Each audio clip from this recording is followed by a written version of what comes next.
centers were established in what, 2018? Yes, the first center was established in 2018. And we added the one at Matilda's Corner in 2019. Then we added 2 in St. Thomas in 2020.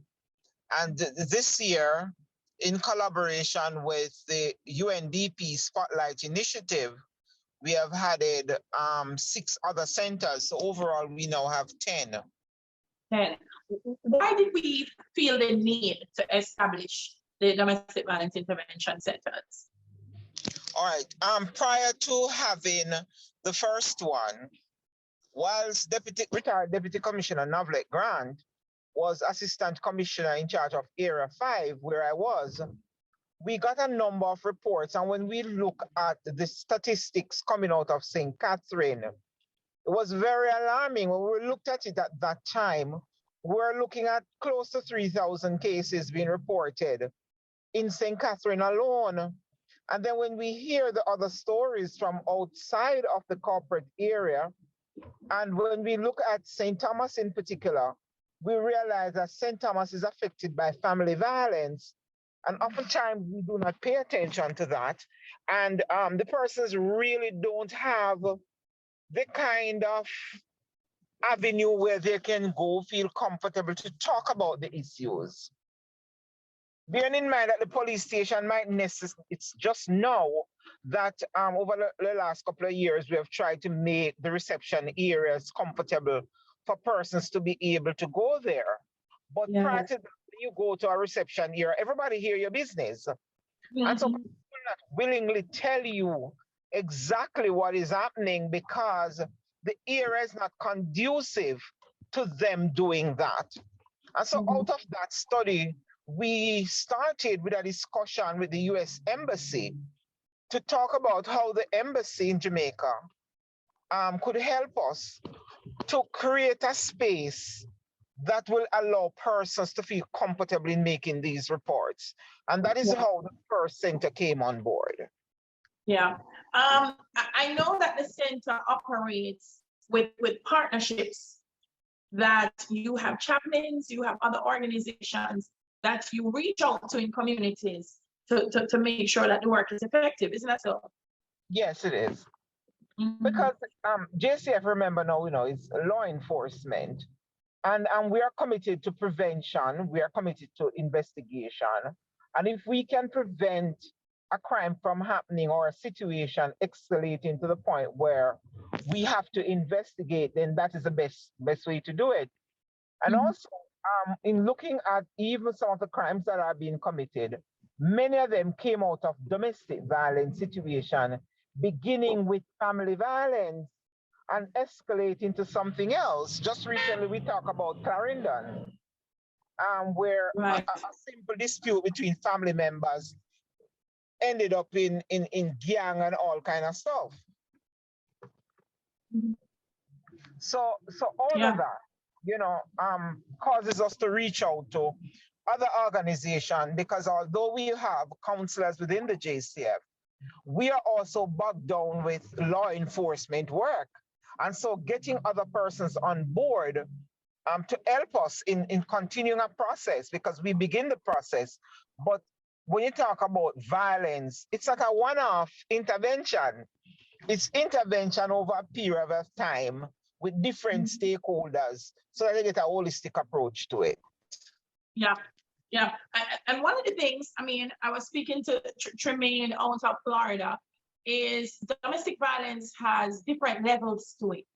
So it can start from malicious destruction of property. It can be make a take for your phone and mash up your phone. Maybe mash up the picture them in the house. At what level do I engage the domestic violence intervention center? I have to wait until my eye black and blue. No. We have always been saying to the wider community, to Jamaicans, from the minute you start to feel or get a sign that something not right, come and talk to us and let us advise you as to what you can do or help you to work through some of these issues.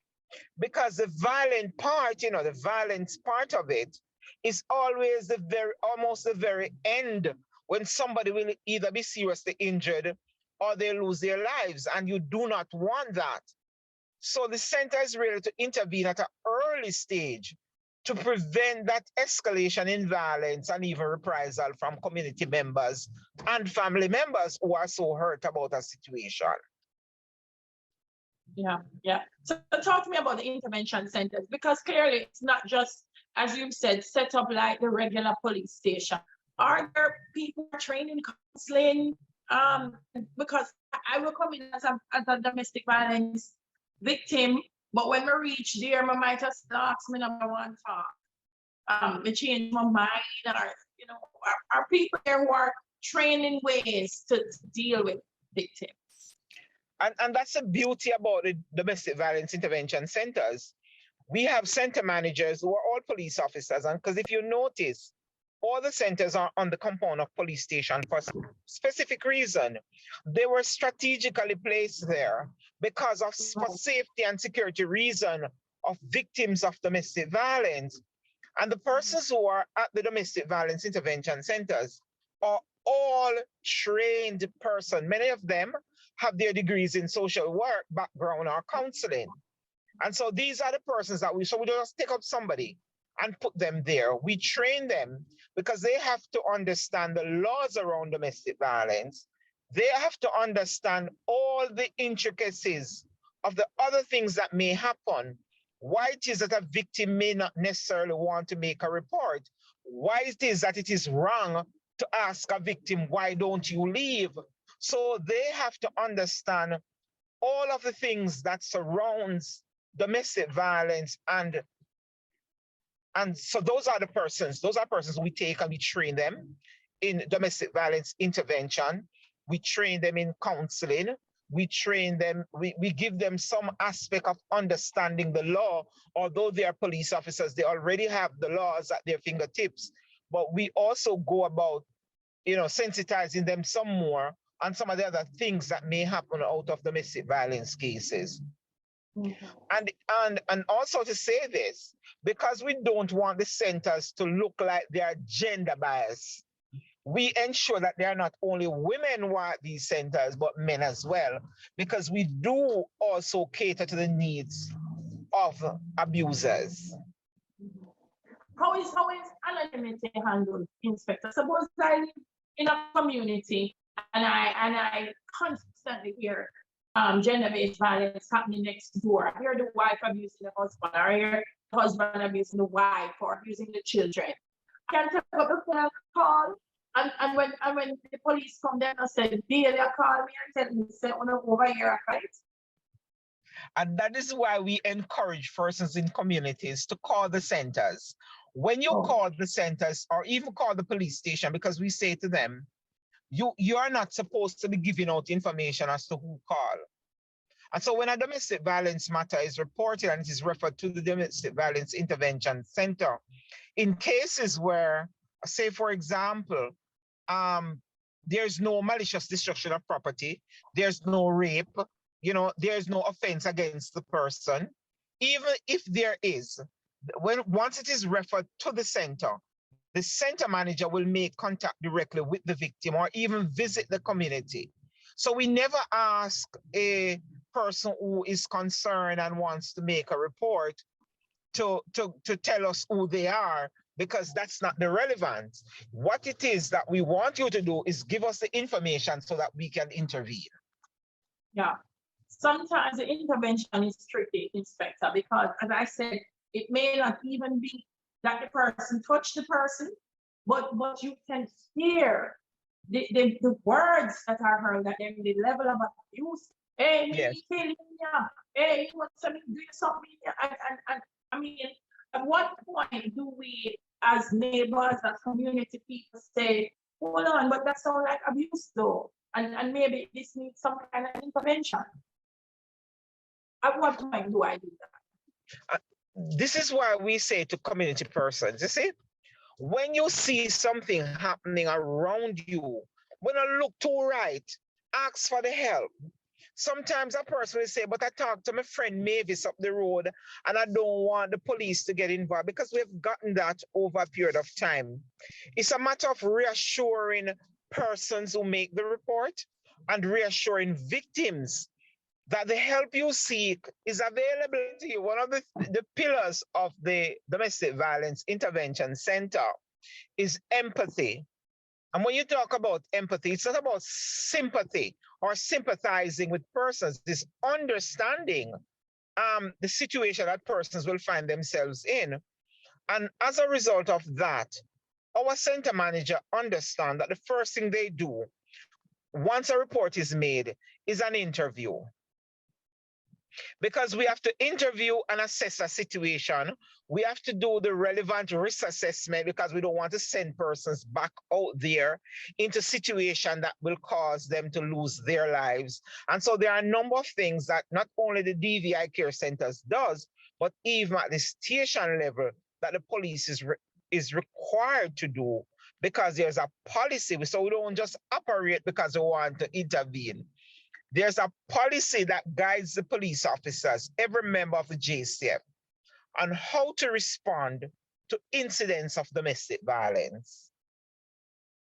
There's a situation where sometimes I'm the victim and I want help, but I don't want to get him in trouble.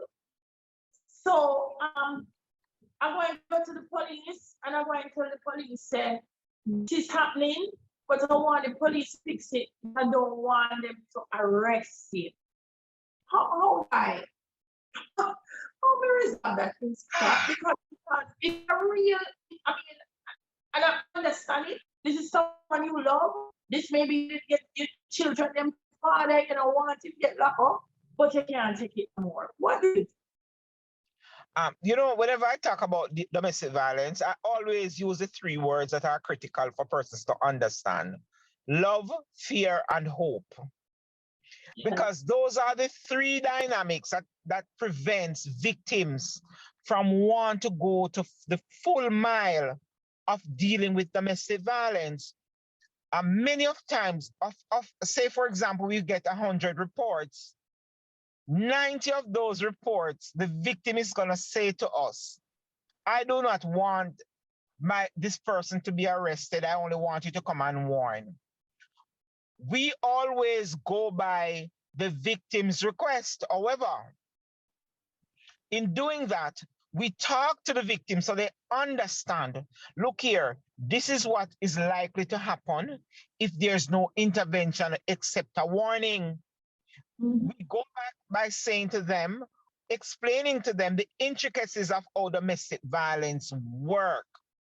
And I always use the analogy of a Coca-Cola or a soda bottle. That when you go in the supermarket and you see it on the shelf, it's calm and nice. A lot of times we say to victims, abusers are very charismatic.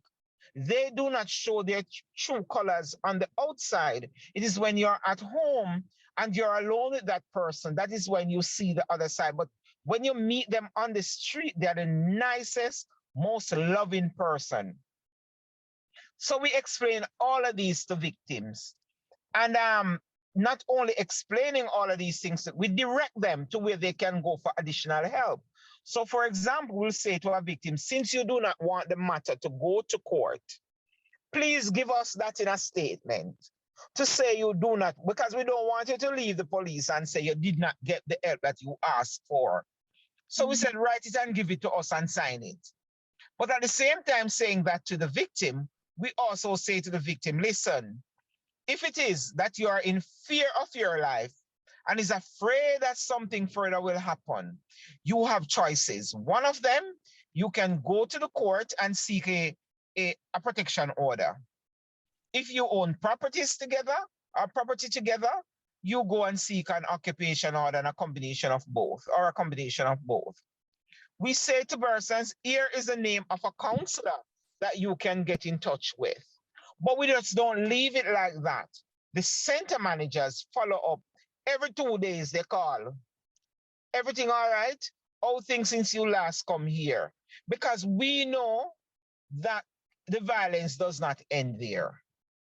No, no.